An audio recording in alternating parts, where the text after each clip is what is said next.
least explain the method. This is called trigonometric substitution, and what I wrote here is not trigonometric substitution. It's the same old U substitution method. Okay? So this is given.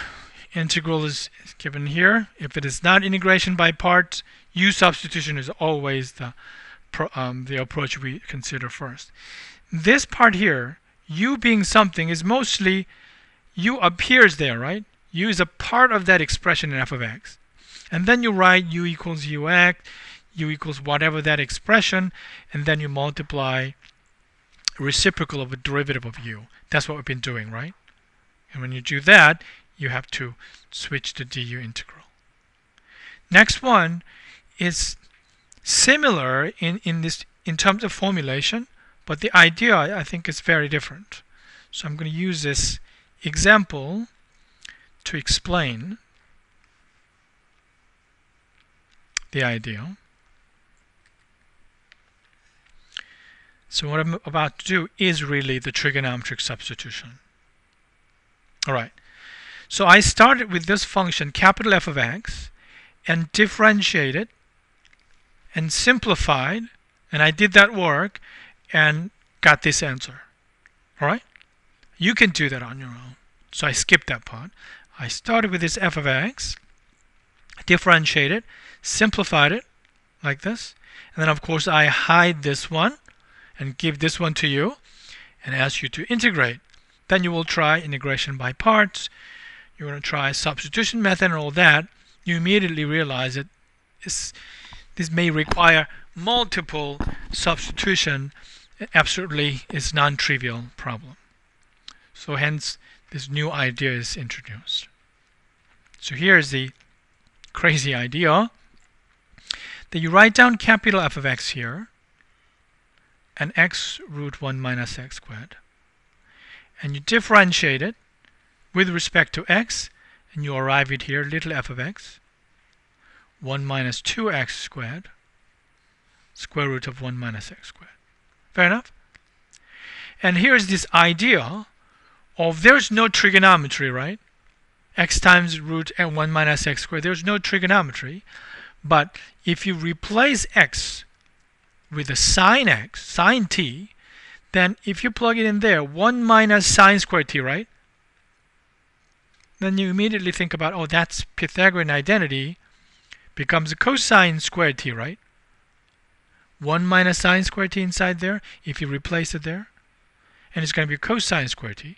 So square root is going to be, absolute value of cosine t. It is not just a cosine t. But when you're making this substitution like that, you can't just write down x as a sine t. X could be 5, right? Then there's no way you're going to meet that 5 with a sine t. However, because it was inside the square root, it must be positive. That forces x being, this is wrong, not x, it's supposed to be t, x being in between -1 and +1. Because of that, sine t will meet that value. If so, you don't need all the t. All you need is -pi/2 to the pi/2. That's where sine t becomes 1-to-1 function. So with that setup, this cosine t between -pi/2 to +pi/2 is always above the x-axis, always positive. Therefore, it becomes cosine t. So there is a function with a square root. If you stick in sine t in there, it becomes a trigonometric function, but at least it does not have a square root. Right? So if you stick in x equals sine t, with that much of a setup, what happened is that f of sine t, of course, you stick it in there, right? Then there is a sine t times what happened to the square root part? Becomes cosine t. Next idea is that if I differentiate this one with respect to t, not with respect to x, after you stick it in t in there, and you will arrive at here. And that one is probably easier to integrate in this t level.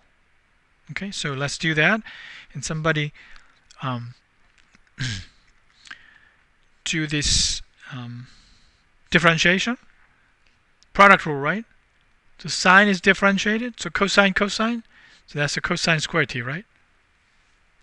Minus cosine is differentiated as a negative sine t, right? So it's a sine squared t. So here's a claim. If you look at this function, do you think this integrating this one is something that you know how to do? Right? Cosine squared, can you integrate that one? Yes, power reduction formula, right? How about sine squared? Yes, power reduction formula. So you know how to integrate this one, right? Yeah. So although we did a weird thing, integral of this level became slightly more accessible. Although this is the original problem. So what they wanted to do, this is what we're looking for. We don't know what that is. But if you stick in the sine t in there and then differentiate like this, maybe it's more doable integral. Okay? So all you have to do is that this is given, right? This is given. And then you have to figure out if this is given and if we have an idea of changing that x to the sine t, how do you go from here to there? That's what we have to figure out. So if you know the formula of f of x is given, that's inside the integral. And you have to come up with your own idea of replacing this one. This is going to be standardized, so it's not going to be hard. Then what is this guy? So once, if you can calculate this guy, and I can reverse the integral, and then you arrive at here, and then you can go backward there. It's a weird idea. All right? So here's the answer. If you started with this capital F of x, and you substitute it with a sine t, and then that's what that one is. So here's the x equals. X is replaced by some sort of substitution, you have it in there. And then I differentiated this one with respect to t, right? So I'm going to do that, d dt. This is chain rule. So what happened to capital F? That becomes a little f, right? And here's x. This is unchanged. X is still there with that in there. And you have to multiply dx dt, right? Inside x prime t. That's what this one is. So here's the answer. If you look at this one in here, then how do you get it here? You just multiply the derivative of this one. The difference is that we didn't multiply the reciprocal.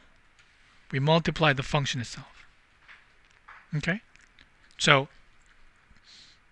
the right hand side here formulation is integral f of x, where x is replaced by the substitution in there, multiplied by dx dt, the derivative of that substitution. So everything here is in terms of t, dt.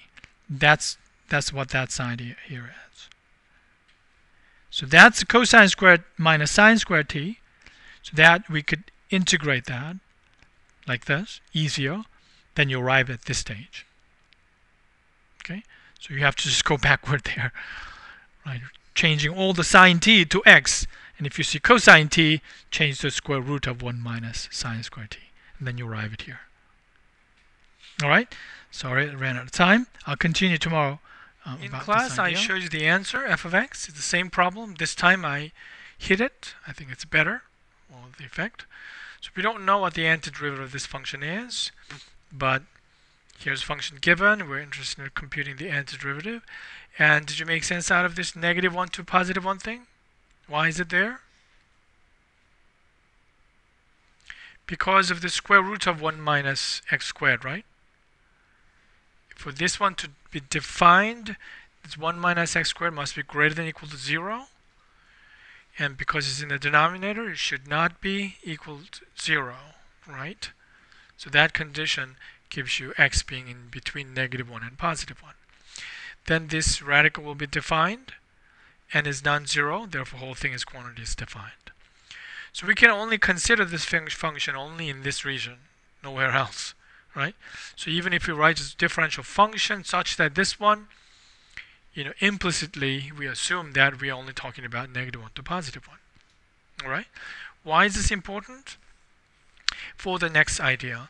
If you look at these functions here, you're not going to be able to pull out sine t, right? By looking at this function, you usually don't think about to play with the sine t, but it's something that's given. They, thought about this.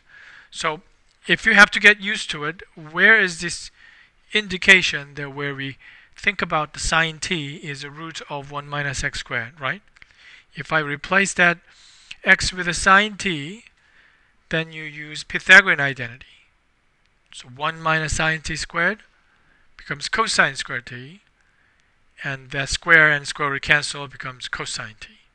All right? So you end up at an expression without square root. That's nice, and that's how they figured it out, probably. Make sense? Yeah.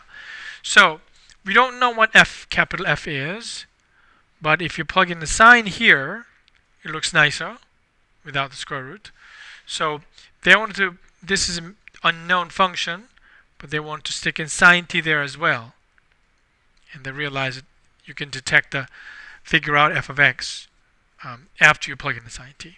So we're calculating this one. To this antiderivative, you plug in sine t and differentiate it. Right? Let's see what happened. Here's f of x, unknown. Down there, it's not equal. It is something else we're considering here, right? If I know what this one is, I'd like to claim that you can go back and write down f of x. Right? So here's a little f of x that we know. And what we do here, the idea is that if you differentiate this one in there, and what's that going to be? If you differentiate this one, that's the part A that it's asking. This is little f of sine t, right? This is a chain rule. Multiply by derivative in sine, right? Think about if it is a cosine of sine t, and you will differentiate out a function and multiply cosine t in there. Is that right? So that's the result of part A, computing this function with sine t in it. Even though we don't know what capital F is, we can still calculate its derivative, correct? Yeah. And the next part is asking you to go backward like this, but then finish this one in here, compute this one explicitly, right? We don't know what capital F is, but we know what little f is, right? So if you replace that, little f is here with a sine, it's 1 minus 2 times the sine squared t, divided by the whole purpose is that with the sine t, this one becomes slightly simpler. Cosine t is there. Fair enough? And in that substitution, because of this x being -1 to +1, this is only considered in between -1 to +1. So when you make that substitution, that x is becoming a sine t, and x being in between -1 and +1, think about what kind of t value covers this x equal -1 to +1. Then you can see it, as t vary from -π/2 to +π/2, this sine t will cover all the values, right? So it's sufficient to restrict out t into that range. So you will see whenever you make this sine trigonometric substitution, this is always our choice, right? So with that, this becomes, and I did carefully in that solution, this one becomes cosine squared, right? Cosine squared t, and square root, that's the denominator. This is not cosine t, this is the absolute value of cosine t. Did you make sense out of that part? Yeah. If you look at this expression, for example, x squared, then absolute value, this is not x. This is actually absolute value of x. If x is -1, you square first, then become +1, right? What is the square root of 1? 1. But x was -1, so if you plug in -1 here, without absolute value, it would be incorrect. So you have to change to positive value. That's why there's a absolute value in there. But t is restricted to that range. If you look at the graph of cosine, in between negative pi over 2 to positive pi over 2, the cosine remains always up there and positive. When this inside is positive, you don't need absolute value. It's the same thing. So this and this cancel eventually.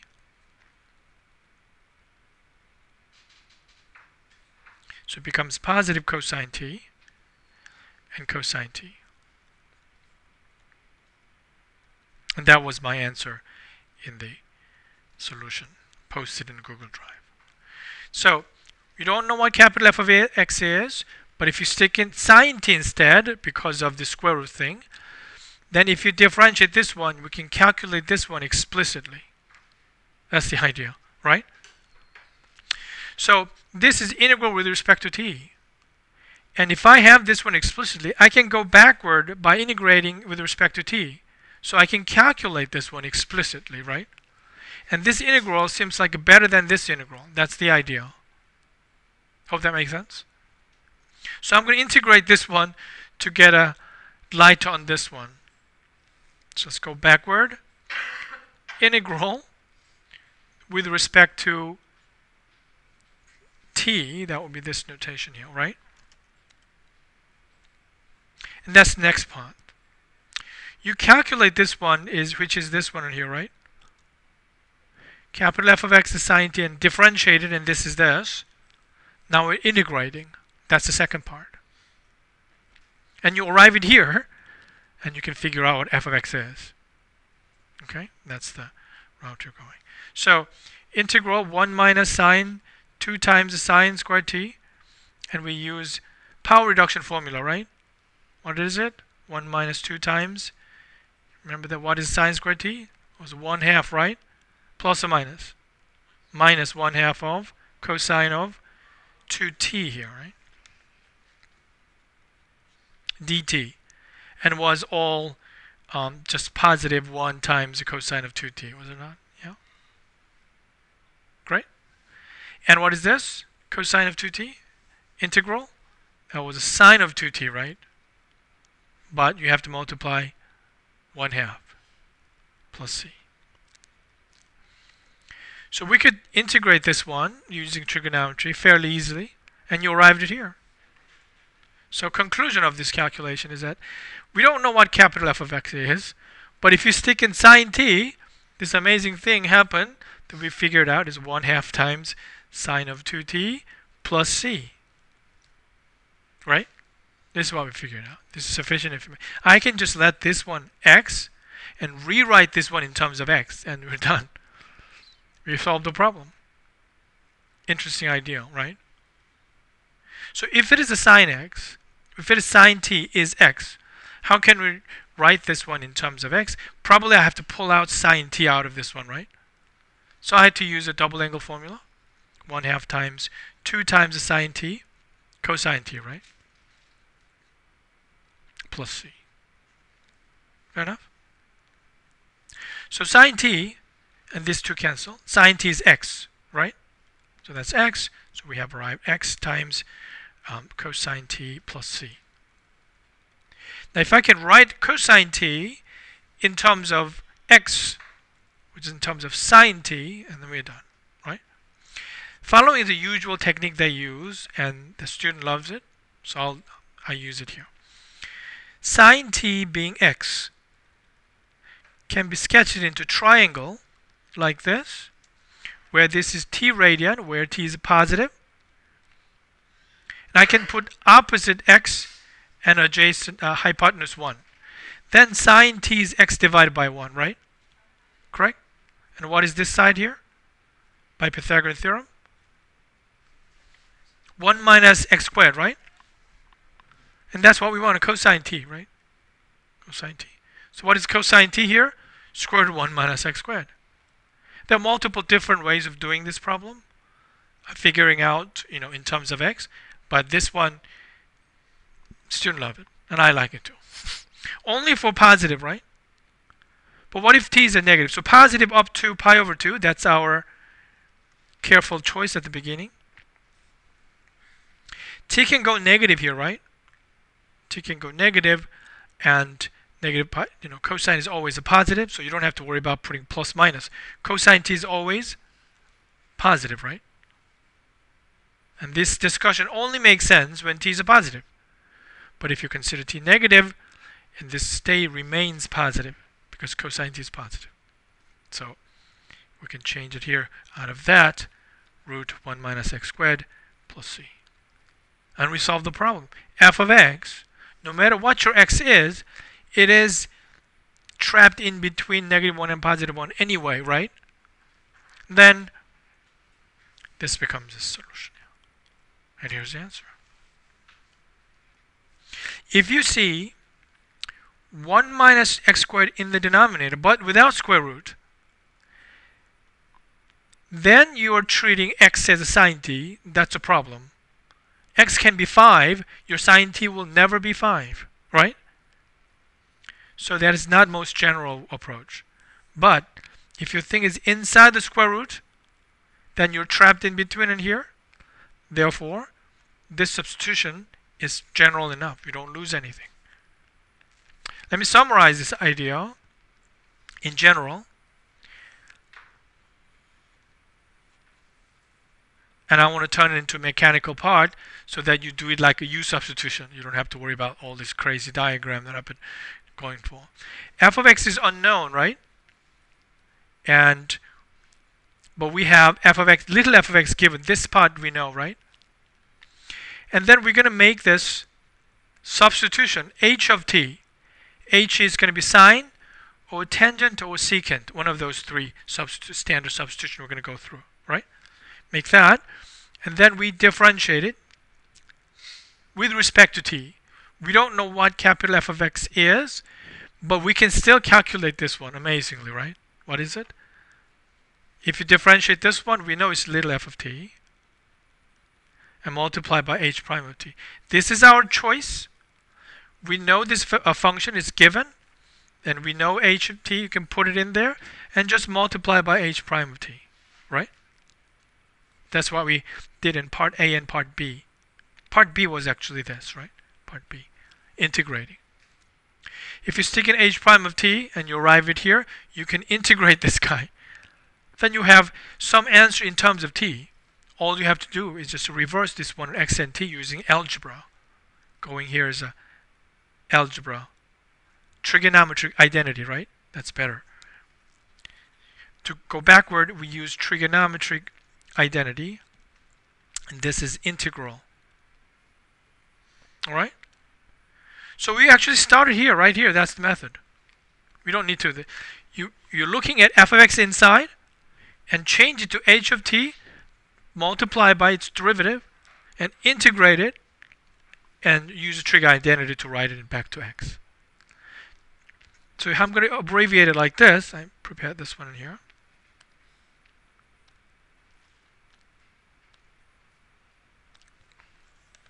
This is my way of summarizing the substitution method I just discussed. So why don't we write this one down together, and hopefully this makes sense out of going through that example like that. Trigonometric substitution. X equals ht. That's going to be sine t or secant t and tangent t, one of those three. And this is our problem, right? Computing antiderivative of f of x dx inside. This is what we want to compute. But what we actually compute for that one is the right-hand side.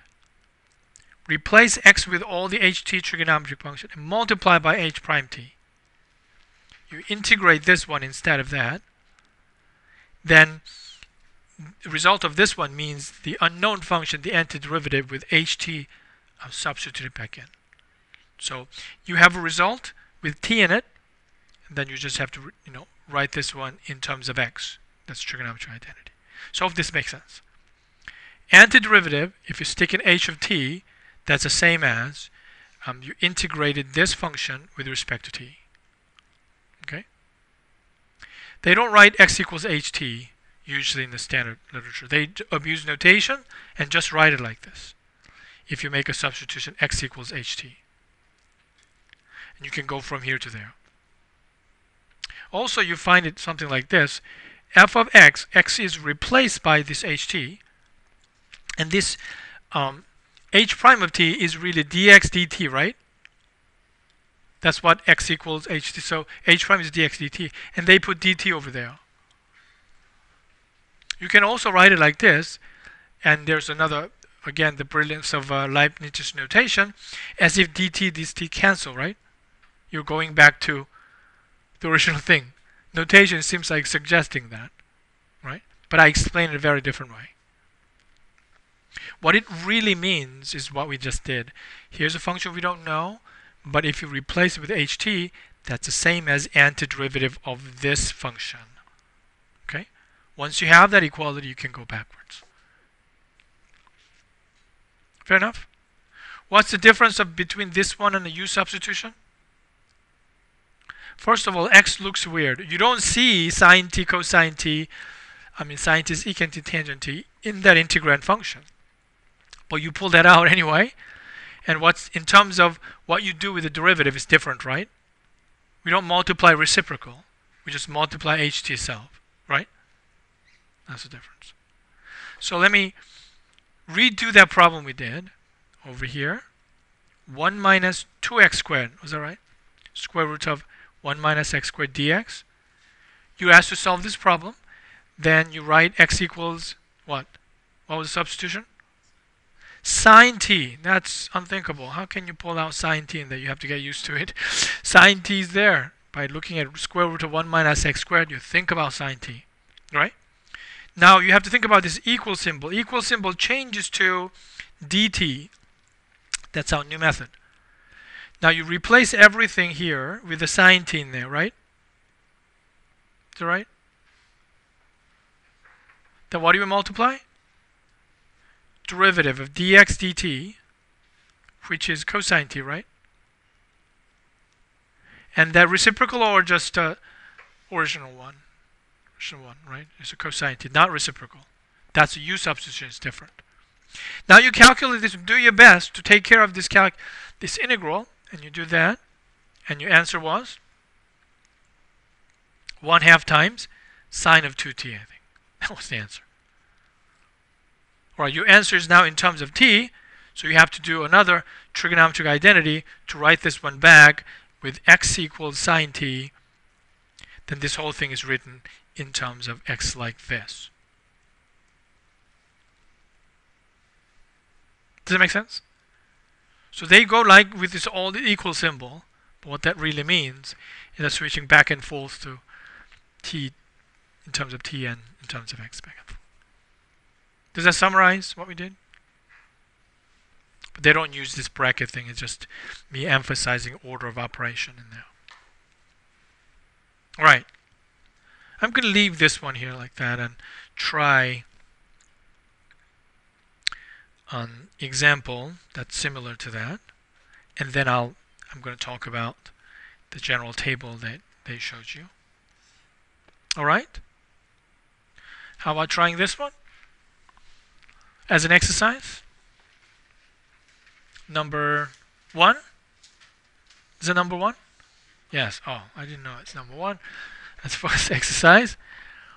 Well, you can say there's the same substitution, right? Slightly different numbers involved. I think it's still similar to exercise. Try to imitate what's up there.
I hope you get to cosine squared t inside.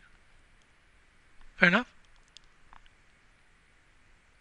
Right? If you plug in sine t into this antiderivative and integrate, and then it becomes that, and need to integrate. Any question so far? Is that right? So cosine t comes from the derivative here going there. All right? Then you integrate, and after you integrate, what we did is that here's the result, and after you integrate it, you have to rewrite this well only in terms of x. Maybe you have to draw a triangle.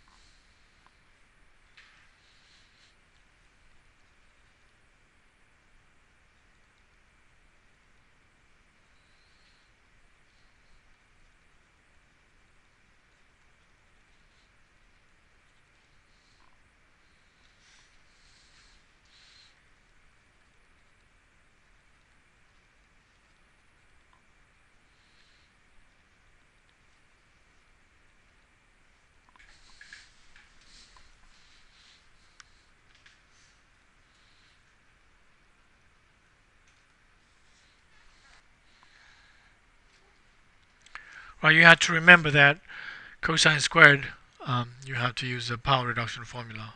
There's no other way, right, to arrive at here. Any question about integral?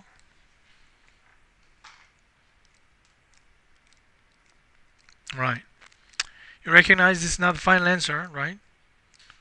We can still do something about sine of 2t. We did that in early exercise. We do the same thing.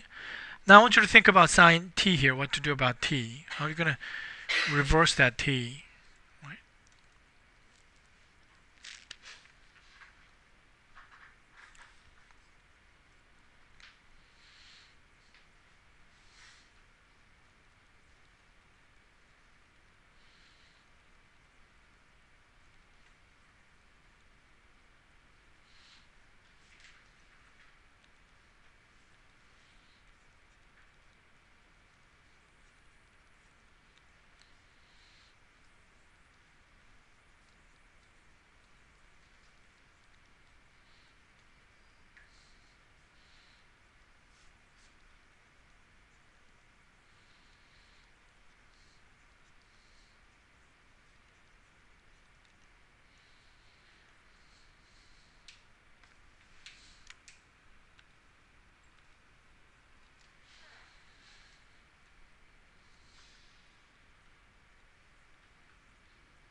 Right, how was it?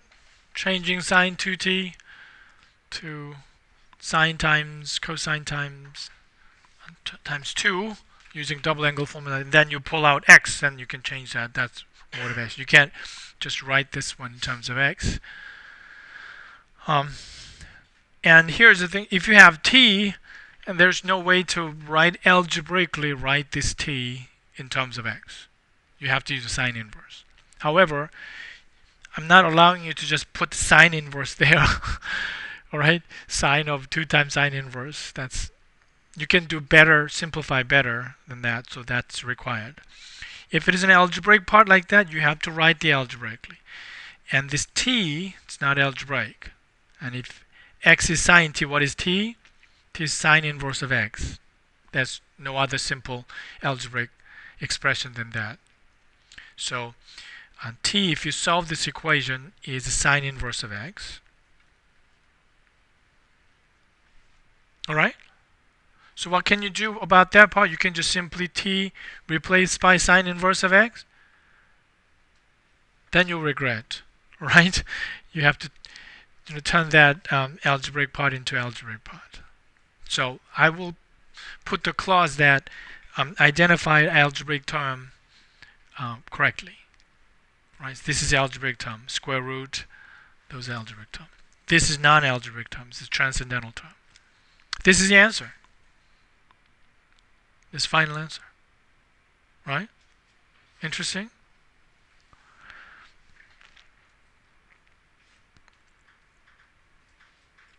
This idea makes sense? Make this weird substitution. And the theorem, new theorem, allows us to enter this new integral with respect to t, and that's the answer in terms of t. So you rewrite it in terms of x, and that's the answer. Okay? So that's one substitution, and here's all the other substitution they introduced there in the book.